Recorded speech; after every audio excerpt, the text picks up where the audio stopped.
I'm your host, Tiffany Shaw. For our premiere, I want to take a little moment to introduce to you what our show will be exactly and what you can expect from us in the future.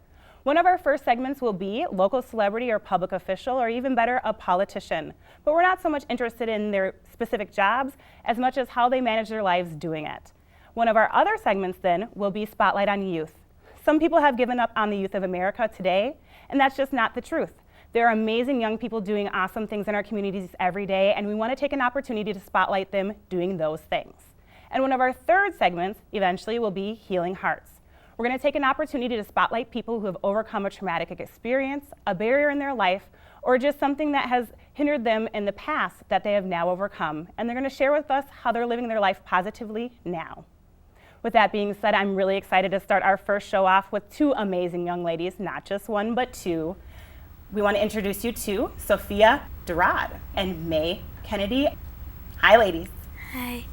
Hi. So you're here with us today because you are raising money in a really interesting way, and I see them on your wrists if you want to show us your color for Kids Shaw Talk. I'm Tiffany Shaw, and I'm really excited today because we're not just bringing you a local celebrity, but an international motivational speaker, Hmong comedian, a community activist, and, well, most importantly, my friend, Tu Bennett Zhang. Hi, Tu. Hi, Tiffany. Thanks for having me. Thanks for coming. I'm really excited. We haven't been able to catch up in a long time, and you have so many titles, I miss them. So why don't you just start and tell me like all the titles and what you're doing with them. Okay, so the titles that I have accumulated over the years. Right. There's the first Hmong comedian. So if you Google Hmong comedian, you'll Oh get wait, me. really the first one ever? Yeah, well, there's a lot of us, Okay. but I'm the only guy that gets paid for my jokes. Okay, so that's that makes me important. the official comedian. Okay. And then like I used to be ashamed. I used to be called Rice Patty, right?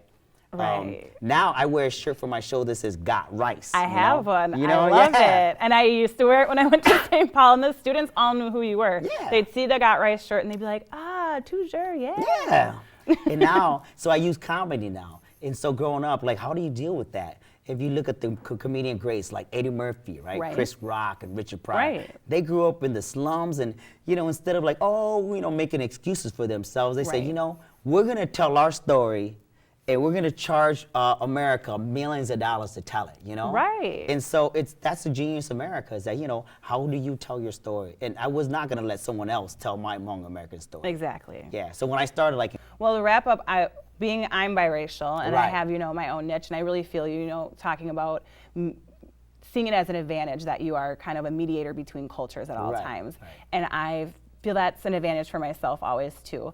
But you and Andrea are both, multicultural in your own right, and you had just the cutest little name. I have to put it out there, mostly because you're a comedian and it makes sense that you would come up with this funny phrase.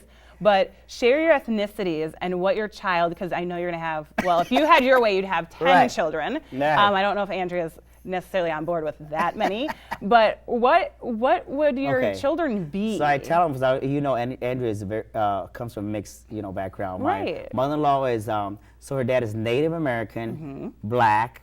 Mother-in-law is Norwegian, and I'm Asian. Right. So that's Black, Native, Black, Norwegian, Asian. We're gonna make the first Native Norblasian baby. Native Norblasian baby. And you Yes. heard it here first, so Yes. keep that in mind. So we want to thank Tu for his time, because